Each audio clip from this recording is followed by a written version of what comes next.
वो hello student, कैसे हैं आप। पिछले वीडियो में हमने कुछ तैयारी पर बात की थी और आज जो वीडियो लेकर हम आए हैं आप लोगों के लिए वो है सिर्फ और सिर्फ इंग्लिश विषय के लिए। हमारे बिहार में छात्रों को इंग्लिश विषय का कुछ चिंता रहता है, यानी स्टूडेंट्स प्रेशर में होते हैं इंग्लिश विषय के लिए। इसीलिए मैं इस वीडियो में इंग्लिश विषय पर कुछ ट्रिक्स लेकर आया हूँ। आप बने रहिए इस वीडियो के अंत तक। सर्वप्रथम इंग्लिश में प्रोज और पोएट्री के जितने भी पोएट और राइटर हैं उसका एक लिस्ट आप तैयार कर लें और अपने रीडिंग रूम में उस लिस्ट को भी इस तरह सेट करें कि जब भी आप पढ़ने बैठे तो आपका नज़र उस लिस्ट पर पड़े।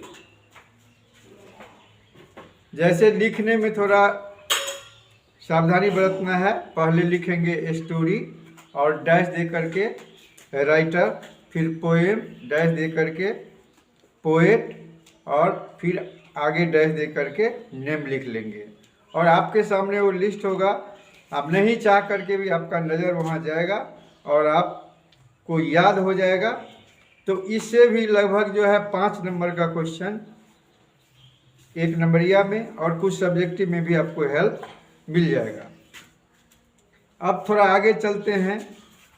जो भी पोएम एंड स्टोरी है उनका अनुवाद आप गाइड, पासपोर्ट और टीचर से निश्चित रूप से जानकारी हासिल कर लेंगे।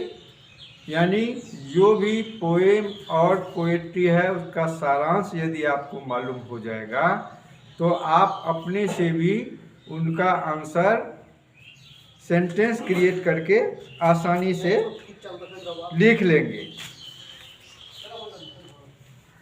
अगला है इंग्लिश के प्रोज एंड पोएट्री में who, what, which, how, why इत्यादि में क्वेश्चन आता है।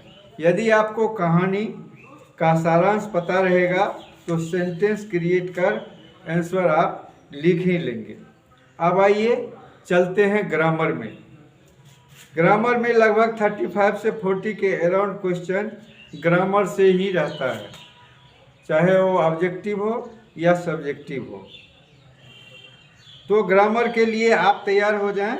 सबसे पहले articles A N the articles के बारे में थोड़ा आप अध्ययन कर लेंगे तो आपके सामने जो ब्लैंक सीट रहेगा क्वेश्चन में और जो ऑप्शन रहेगा 2 ए-एन-दी का, तो थोड़ा भी पढ़ाई कर लेंगे तो आर्टिकल आप फुलफिल कर लेंगे।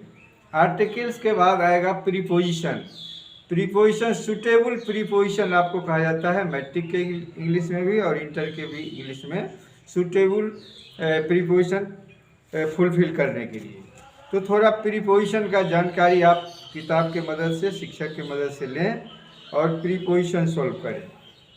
प्रीपोजिशन के आगे फिर आता है करेक्ट टू स्पेल, यानी जो आपको वर्ड्स रहेगा वो रॉन्ग रहेगा उसको आपको कहा जाएगा करेक्ट करने के लिए।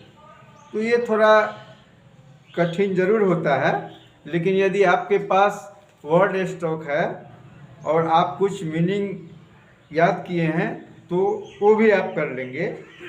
और करेक्ट स्पेल के बाद आता है match this words. Match this words में रहता है कि सेम मीनिंग वाला वर्ड्स दिया रहेगा, आप उसको खोज करके आमने सामने पेड़ लगा देंगे, यानी जोड़ा लगा दे। सेम ऐसा वर्ड जिसका दूसरा वर्ड का भी, दोनों वर्ड का सेम मीनिंग होना चाहिए। अब आता है अपोजिट वर्ड्स, यानी जिसको हिंदी में हम लोग पढ़ते हैं विलोम शब्द। तो कुछ ऐसा वर्ड्स भी रहेगा 3, 4 या 5 तक कि उसका अपोजिट वर्ड्स लिखना है, जैसे थीप का सेंट, इस तरह से। इसके बाद आएगा ट्रांसलेशन। तो ट्रांसलेशन में तो आप लोग खुद माहिर हैं, बचपन से ही बनाते आ रहे हैं, इसमें मेरा कुछ नहीं कहना है। अब आएगा एसे। एसे, जैसे हिंदी में निबंध लिखते हैं उस तरह से एसे आएगा। 5 एसे जो मॉडल क्वेश्चन है वो अभी से आप प्रिपेयर कर लीजिए, तैयार हो जाइए, उसको बार बार लिख लीजिए। पिछले 5 वर्षों में जो बार बार पूछा जा रहा है एसे, उसको आप तैयार कर लीजिए। और इसके बाद आएगा लेटर राइटिंग, चाहे फ्रेंड के पास हो, चाहे पिताजी के पास हो। तो लेटर राइटिंग में 2 तरह का हो सकता है, एक लेटर होगा और एप्लीकेशन होगा। ऑफिशियल लेटर हो सकता है, या अपने कॉलेज प्रिंसिपल का हो सकता है, हेडमास्टर का हो सकता है, या लेटर हो सकता है। यही 40 नंबर का around 40 question, 40 number from grammar and 60 number from original book prose and poetry.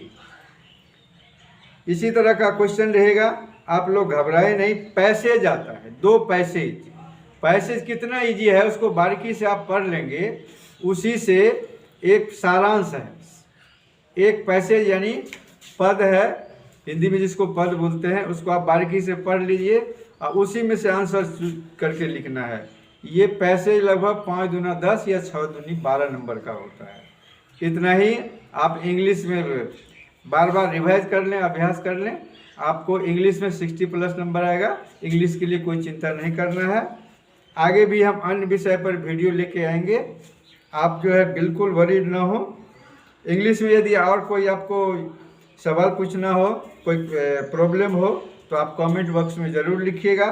और फिर जो है हम दूसरा वीडियो लेके आएंगे, उसमें हिंदी, संस्कृत और मैथिली इंक्लूड लेके आएंगे, उसको भी आप देखना ना भूलेंगे।